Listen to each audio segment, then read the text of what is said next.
और उसके बाद से फिर पाकिस्तान ने कभी भी परमाणु हमले के बारे में बात नहीं की, या उसने अब परमाणु हमले की धमकी देना बंद कर दिया। नमस्कार, मैं संजय पांडे और आप देख रहे हैं समाज की बात। तो क्या पाकिस्तान के पास अब परमाणु बम नहीं बचे हैं?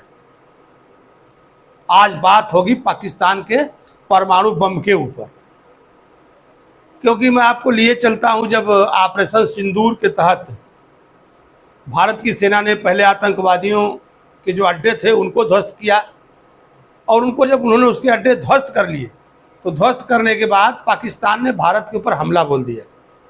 आजकल आप देख रहे हो टीवी में बड़ी बहस चल रही है कि विदेश मंत्री ने क्या कहा, सेना के आला अधिकारियों ने क्या कहा। उनका कहना था कि हमने जो आतंकवादी अड्डे थे उन पर हमले के बाद पाकिस्तान की सरकार को यह बताया कि हमें आप अड्डों पर हमले किए हैं, लेकिन पाकिस्तान ने इसे अपने ऊपर हमला मानते हुए और भारत के कई जगहों पर ड्रोन और मिसाइलों से अटैक किए।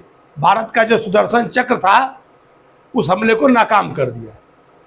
लेकिन जो सबसे बड़ी बात थी, जिस दिन सीज फायर हुआ 10 तारीख को, बात उस दिन की है। क्योंकि अगर आप देखेंगे तो बाद में रक्षा मंत्री राजनाथ सिंह भी उस पर एक बयान दे रहे थे कि नहीं, पाकिस्तान का जो परमाणु बम है उसकी समीक्षा होनी चाहिए।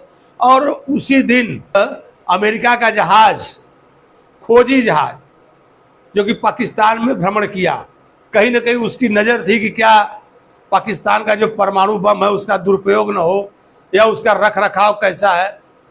क्योंकि मैं आपको बताता चलूं कि अमेरिका एक ऐसा देश है कि जिसके पास से टेक्नोलॉजी सबसे अच्छी है। क्योंकि सैटेलाइट से बाकी लोग देखते हैं तो धुंधला दिखता है, लेकिन अमेरिका कार के नंबर तक पकड़ लेता है। तो उस दिन चर्चा चल रही थी, क्योंकि आप देखेंगे कि 10 तारीख में एकाएक युद्ध विराम हुआ, और उसके बाद से फिर पाकिस्तान ने कभी भी परमाणु हमले के बारे में बात नहीं की, या उसने अब परमाणु हमले की धमकी देना बंद कर दिया। नहीं तो उसने कहा था कि जैसे जब सिंधु नदी का जल रोका जाएगा तो उसे हम अपने ऊपर हमला मानेंगे, लेकिन ऐसा कुछ हुआ नहीं। तो क्या उसका परमाणु बम नष्ट हो गया? इस बात पर ध्यान देने की जरूरत है, क्योंकि जो मूल रूप से पाकिस्तान के ज़्यादा से ज़्यादा जो परमाणु हथियार थे वो 2 जगहों पर रखे गए थे। एक था किराना हिल्स और दूसरा था चगाई हिल्स। तो जो किराना हिल्स था, यहाँ पर जो रक्षा विशेषज्ञ हैं उनका ये दावा था कि जो परमाणु अस्त्र रखे जाते हैं, जो हथियार रखे जाते हैं, तो इनको कहीं ना कहीं एक मोटी दीवार बना करके उसके अंदर फिर लोहे की बाउंड्री वाल बना करके और ऊपर से ढक करके इस तरह से रखा जाता है कि अगर कभी उस पर कुछ हमला हो तो वो हमले का असर उसके ऊपर ना हो। अगर कोई बम फेंका जाए तो परमाणु बम के ऊपर कोई हमला ना हो, परमाणु बम बिल्कुल सुरक्षित रहे। और 10 तारीख के दिन आप सभी ने नोटिस किया होगा, एक भूकंप आया था। पाकिस्तान में 2 जगह भूकंप आए थे, और एक भूकंप था किराना हिल्स में और दूसरा था चगाई हिल्स में। जो विशेषज्ञ हैं उनका यह दावा था कि कहीं न कहीं भारत ने जो उसका ब्रह्मोस मिसाइल था उसके जरिए जो उसके परमाणु जहां पर रखे गए थे, तो क्या परमाणुओं की एंट्री और एग्जिट बंद कर दी गई? ध्यान दीजिएगा, क्योंकि हमने आपसे बताया कि किस तरह से उसका रख रखाव होता था कि उसके ऊपर असर न हो, लेकिन एंट्री पॉइंट था, बाहर निकलने के रास्ते थे। तो लोग बता रहे हैं कि कहीं ना कहीं भारत ने उसी जगह पर हमला करके जो इसका ब्रह्मोस था, ठीक सटीक निशाना, यानी अगर सेट करके मारते हैं 1-आधा मीटर से ही अगल बगल होता है। तो कहना था कि नहीं, उसको ब्रह्मोस मिसाइल से मार करके और इस तरह से मलबा उसके रास्ते को ढक दिया गया, ताकि अगर पाकिस्तान चाहे भी तो परमाणु बम बाहर नहीं आ सकता था।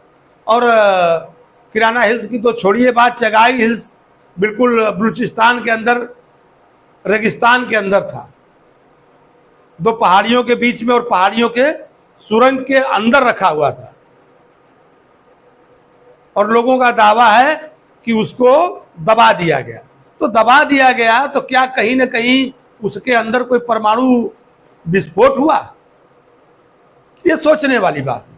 क्योंकि जो भूकंप के झटके महसूस किए गए, आपने देखा होगा कि जब भी कोई देश परमाणु हथियारों का परीक्षण करता था, हमारे यहाँ पोखरण में हुआ था वाजपेयी जी के समय में, तो उस समय जमीन के अंदर एक बहुत बड़ा गड्ढा बना करके और उसके अंदर विस्फोट कराया जाता है ताकि बाहर मालूम न पड़ सके।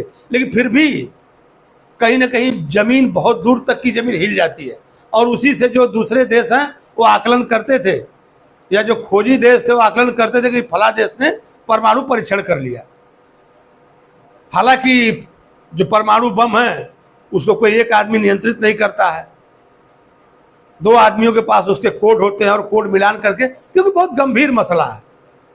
अगर परमाणु बम पाकिस्तान में छूटता था तो उसका असर भारत के ऊपर भी होता था। ऐसा नहीं है कि अगर उसके कोई 10-20 किलोमीटर का रेंज हो, उसकी जो किरणें निकलती हैं काफ़ी नुकसानदायक होती है, आने वाली पीढ़ियां तक उसमें बर्बाद रहती है। तो मैं आपको बताता चलूं कि क्या कोई ऐसी मिस्टेक हुई कि जिससे उस कंदराओं के अंदर क्या पाकिस्तान में कोई परमाणु विस्फोट हुआ? भूकंप उसके नतीजे से था या भूकंप की कोई दूसरी वजह थी? क्योंकि आप देखेंगे कि हमने कहा कि रक्षा मंत्री भी डिमांड कर रहे हैं कि नहीं, उनके परमाणु की जांच की जाए। अमेरिका भी परेशान था, तो हो सकता है कि शायद उनके परमाणु बम या तो अंदर फट गए हो या नहीं भी फटे हो, तो उनका आने जाने का जो रास्ता है वो बिल्कुल बंद कर दिया गया। आज आप देखेंगे कि पूरा विश्व कहीं ना कहीं चिंतित था, क्योंकि 2 परमाणु संपन्न देशों ने आपस में लड़ाई कर रखी थी, और पूरा विश्व इस बात से चिंतित था कि कहीं अगर यह युद्ध परमाणु युद्ध में बदलता है तो मानवता के लिए सबसे बड़ा खतरा होगा। अब देखने वाली बात है कि या तो पाकिस्तान के पूरे परमाणु बम नष्ट हो गए, या अगर पूरे नहीं हुए तो शायद कुछ ही बचे हों। ये तो देखने वाली बात है। लेकिन आज जो माहौल बन रहा है, आप देखें कि भारत जो है अपने प्रतिनिधि भेज रहा है जगह जगह विदेश में, कि जा कर के आप बताएं कि हमने जो हमला किया था उसकी वजह क्या थी। हम पाकिस्तान के ऊपर हमला नहीं करना चाहते थे, बल्कि पाकिस्तान ने हमारे ऊपर हमला कर दिया था। तो क्या हकीकत है कि पाकिस्तान का परमाणु बम कितना सुरक्षित है या नहीं है, उसका क्या हुआ, ये सारी बातें कहीं ना कहीं आगे आकर के खुलेंगी। फिर मैं अपने अगले वीडियो में मिलूंगा, तब तक के लिए धन्यवाद।